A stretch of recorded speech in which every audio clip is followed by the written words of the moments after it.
Good morning everyone, my name is Antoinette R. Antonio and my topic is all about characteristics of a good school as an agent of social change. Characteristics of a good school as an agent of social change.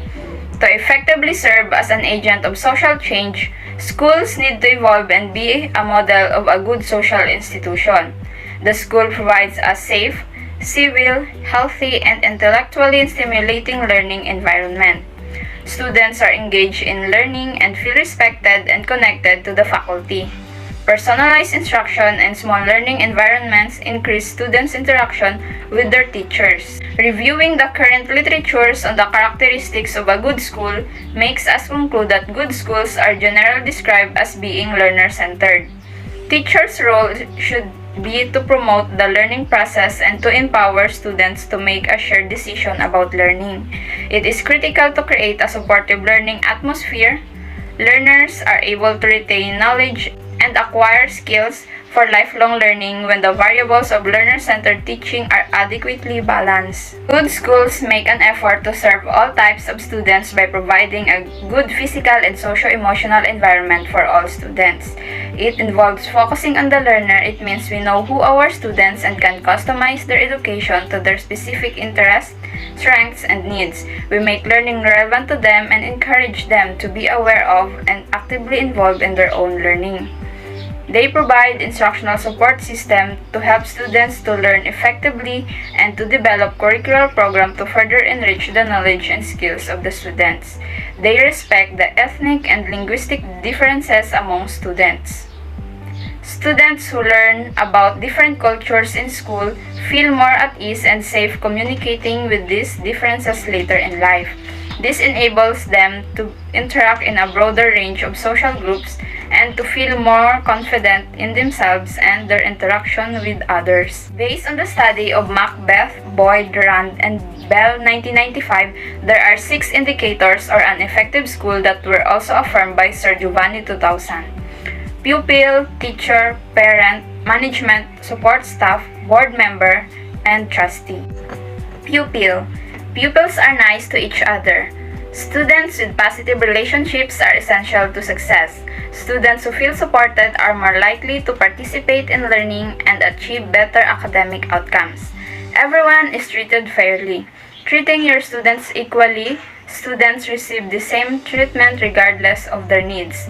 There is a friendly atmosphere. Teachers control the class but not too strict. Show them your authority.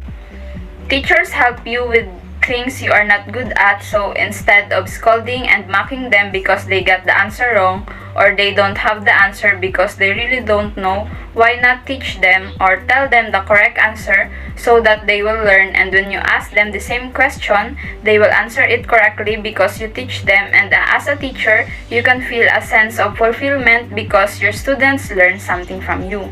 Teacher. Communication is good among all members.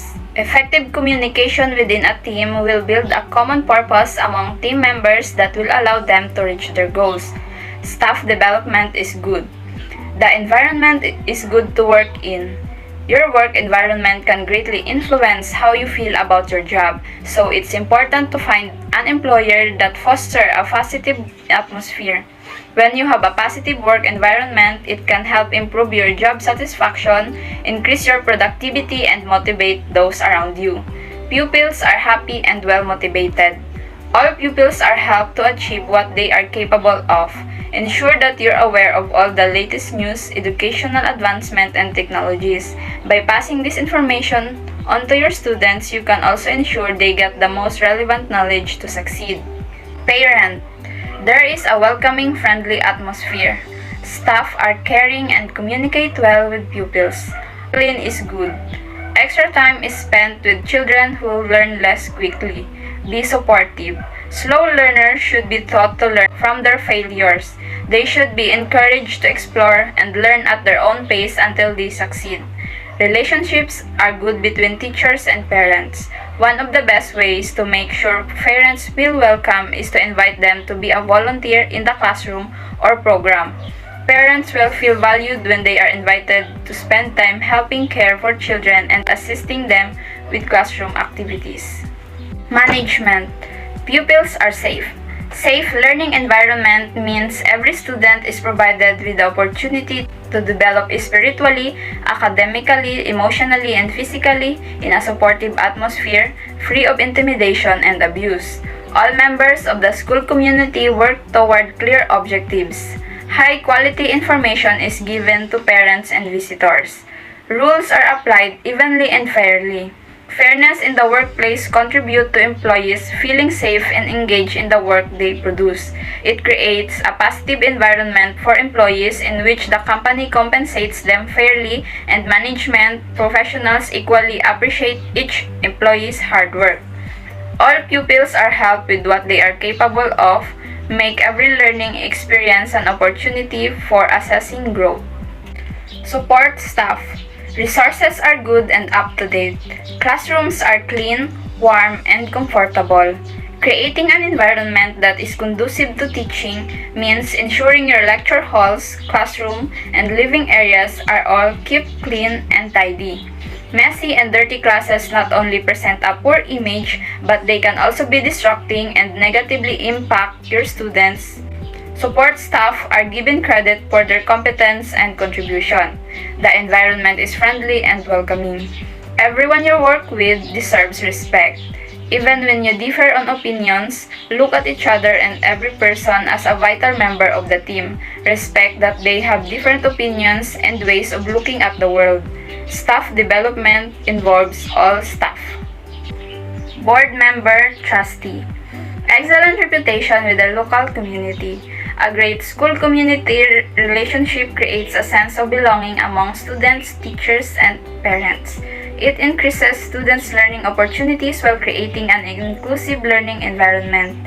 On top of that, it creates a great sense of responsibility for all stakeholders. Strong leadership from senior management.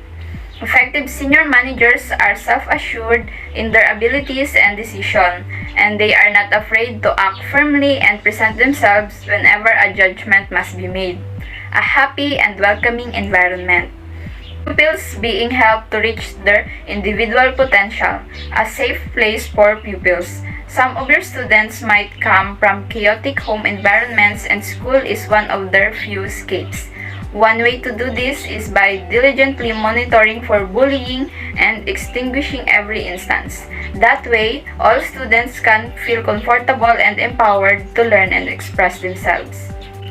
As an agent of school change, a school must set an example of a good social institution. Schools need to model a dynamic social organization characterized by the following.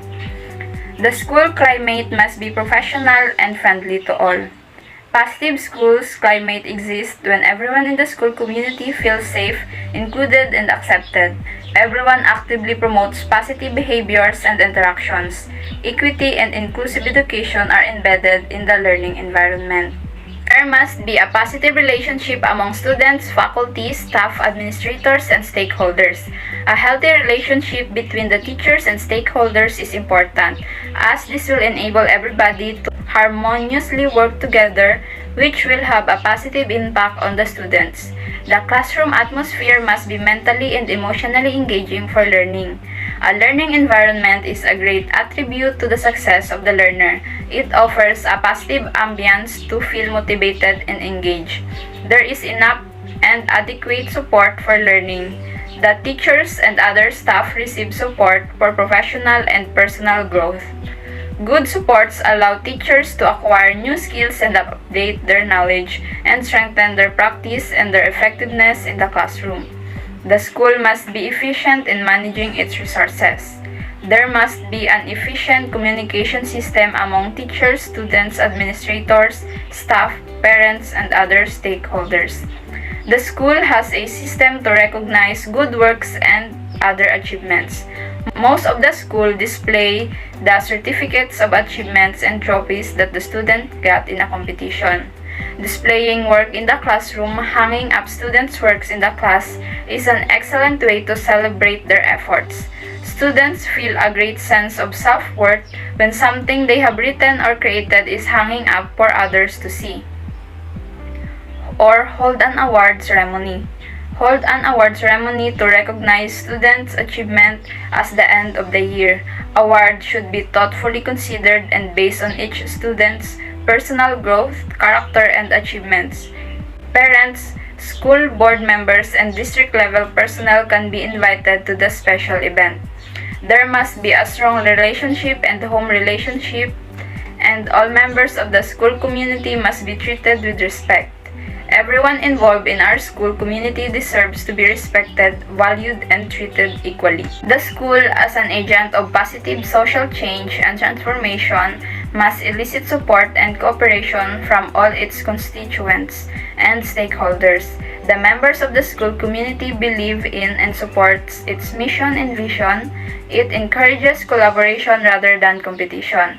Collaborative activities encourage students to learn from each other with less pressure to perform, which is more appealing option for other students. It disassociates itself from unhealthy academic politics and practices that destroy unity and good relationship among the faculty and staff. Schools are guided by a clear vision and passion to pursue a noble mission. Schools are everywhere and not only centers of learning and knowledge production. Education enriches people's understanding of themselves, it improves the quality of their lives and leads to broad social benefits to individuals and society. They are the guardians of people's freedom and democratic life. They are shrines of novel ideas and ethical principles. They are the minds and the conscience of the people in the field of education. That ends my report. Again, my name is Antoinette R. Antonio. Good morning.